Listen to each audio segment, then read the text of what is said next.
good morning, good afternoon, and good evening. Ekene gị onye Igbo ọma na-ege ntị. Ana m anabata gị n'ọmarịcha ụtụtụ a ma na-enwe ihe njiwe maka wee chinye gị vidiyo a.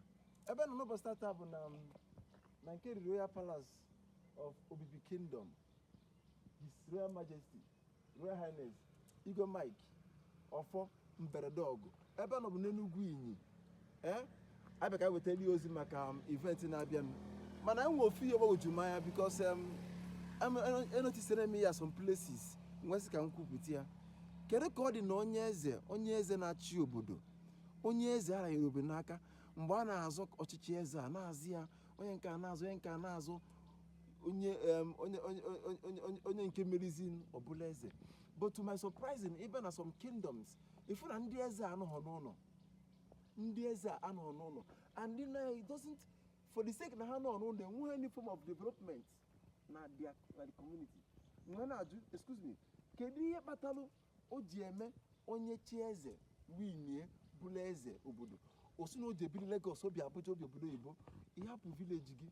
Kedu ndị na-elekọtazi anya? Kedu ka ndị ọbụ ndị nke gị, kedu ka ha esi ụgbakwute gị when they are in need? That is why ibe na communities asị na ndị Fulani take over our land. Maka ndị eze kwesịrị nọ n'obodo nekọta obodo anya anọghọ there and not the very bad. Achọrọ m iji ya etuele aka biko. Eze obodo bụ n'obodo ka ọ na-achị, obodo ka ọ na-eche, obodo ka ọ na-enekwa anya. Ọ bụ ịbụla eze obodo, you are not taking care, you are not taking the authority to take care of your people, to listen to them, be with them. Do also bring development to your land, establish your land, make your land a livable place. Ebe ahụ na agbaje ọhụ mmadụ develop ya.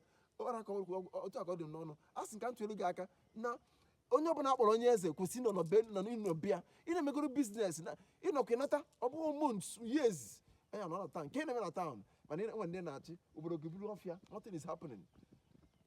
Abịa mee ka mmadụ ọnọ ka m ike tụnye aka maka ihe na-afụ na njem a na-eje ka ọ mụchie ọ wee bụrụ na na-achị ka anyị nọ n'oge a na nke onye eze na bụ onye eze nwe obodo achị